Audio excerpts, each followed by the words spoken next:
What's up, Fishing FinAddicts? We're really excited because we get to show you something we never have before. But we gotta take this from the low country To the high country. We're here to do some fly fishing. Some fly fishing for noobs.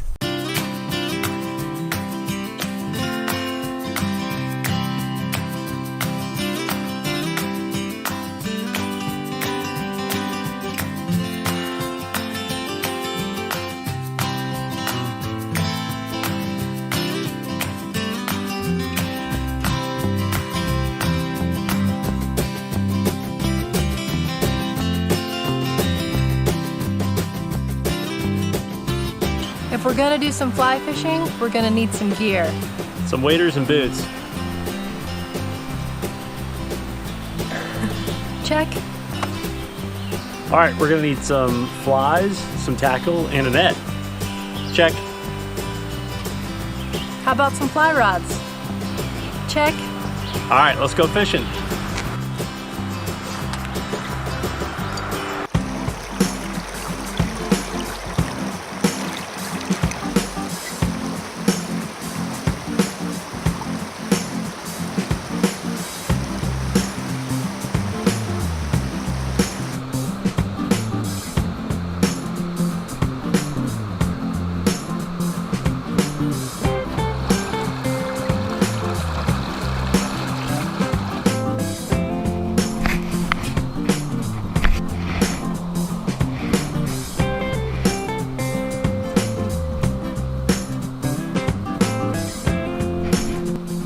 Got one.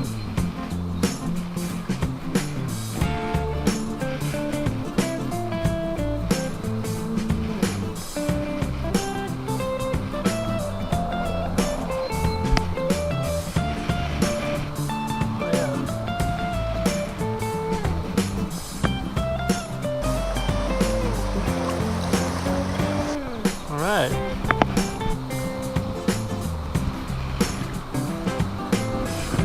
It's like a carp, but I know it's not.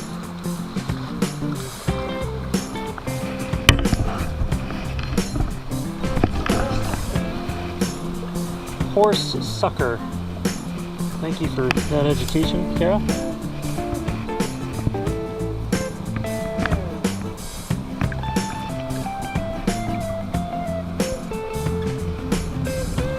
There he goes.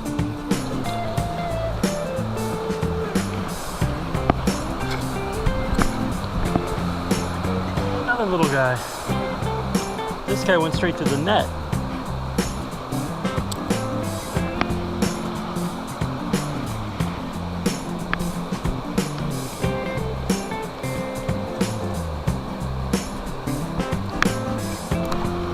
And he's gone.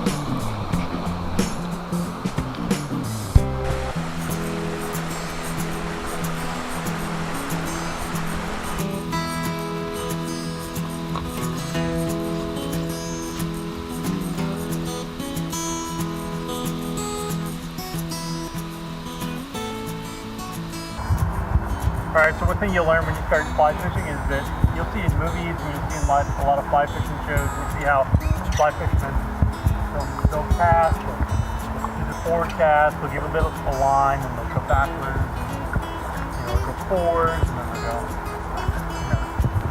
And that's effective in some applications, but for this kind of confined river environment, you really don't need to do that. There's three really basic things that we were taught. One is casting. Now, I don't know the name of this kind of casting, but basically, you want to bring the line up over your right shoulder, and if you have an indicator on your line, just pull it off the surface of the water a few inches. As soon as you get it off the water, in one forward motion, I'm gonna go upstream with my lure or my fly. And then from that point, now you're in the drift. The second important thing is to make sure you mend your line. Now, mending your line means you want to keep it the same pace as the current. You don't want to let your fly run too fast. You certainly don't want to let your fly run too slow. So you can either mend upriver or you can mend downriver. Mending your line basically just puts a loop in your line, right? You just kind of basically lift up your line and then throw it back at it. That'll put a loop in your line. Mending it upriver will slow down your fly. If you want your fly to speed up, you mend downriver by making sure that the fly stays at the same pace as the current of the river. You're going to guarantee that you'll have more strikes.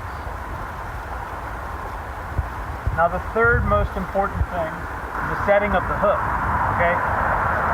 What you want to do is you want to make sure that you're going to be pulling the hook with the current, or you're going to set the hook with the current. All right? The reason you want to set the hook down current is because the fish are staged up. They're staged up into the current. So when they bite your fly, you don't want to pull it out of its mouth. You want to hook it. So if you're going to be pulling down current, chances are you're going to hook him right here in the side of his mouth, right? So always pull down with the current when you set that hook.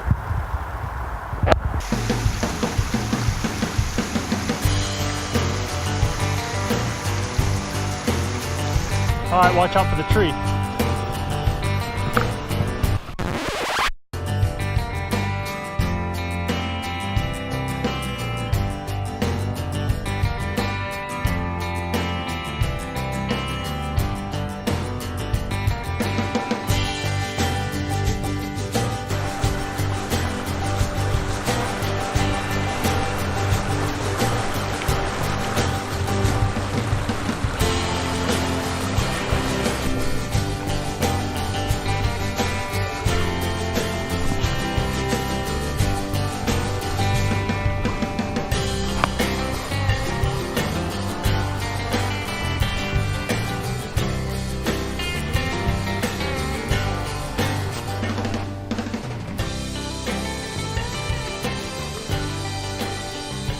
Oh, nice! Nice fish, sweetie.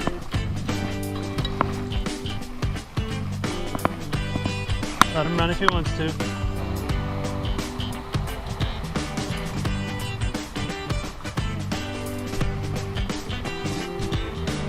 Yep.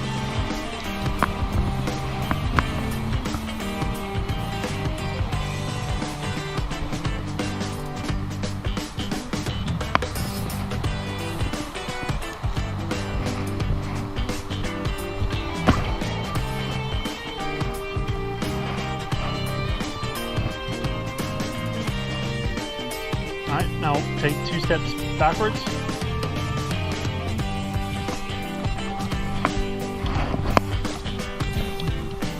Bring him up. Nice, look at that rainbow. Beautiful trout, baby. Look at that fish.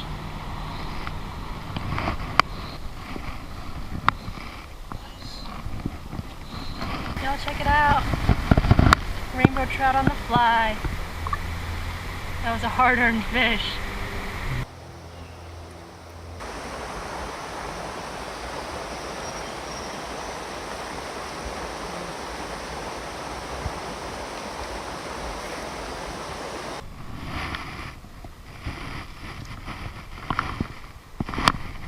Got one.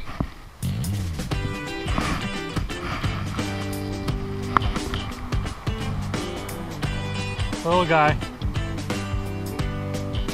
I'll give him my hands.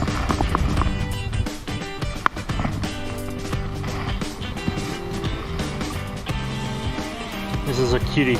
Nice little rainbow. So let's go ahead and get him back in the river.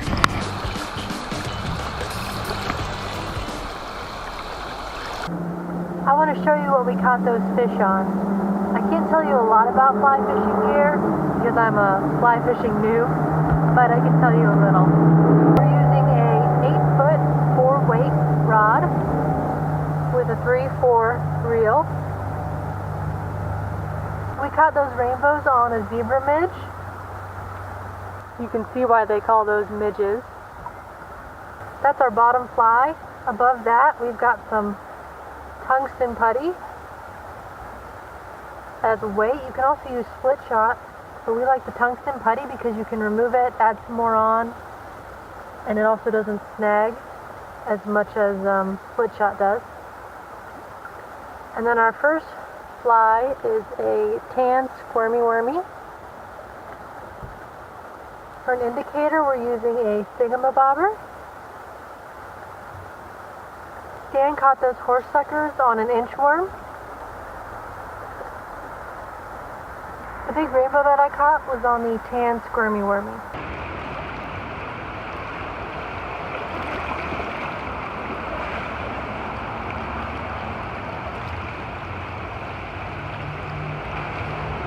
Look at that. Wow, look at that. Look at that beautiful fish. Oh, he ate the worm, huh?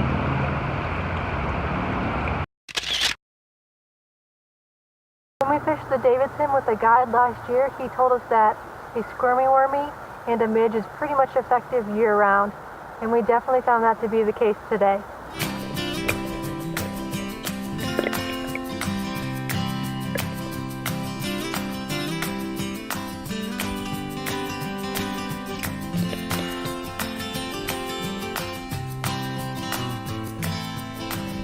Okay guys, that's a wrap.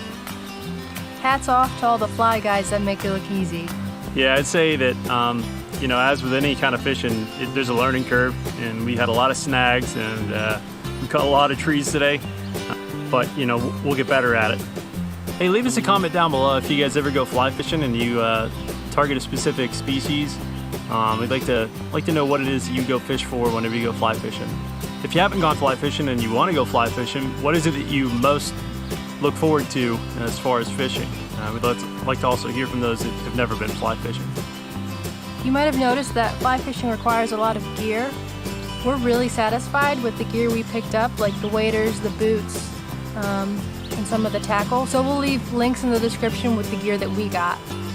Yeah, rods, nets, boots, waders, all that stuff can be really expensive, right? But, you know, we were able to find some really good deals and really good quality stuff that I think will hold up for years.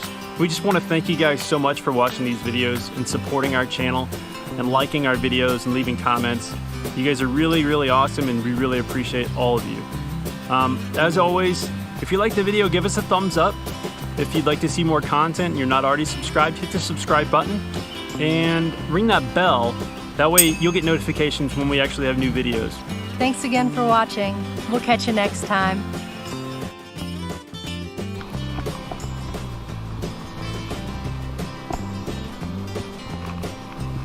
I don't really want to tell you what I just saw.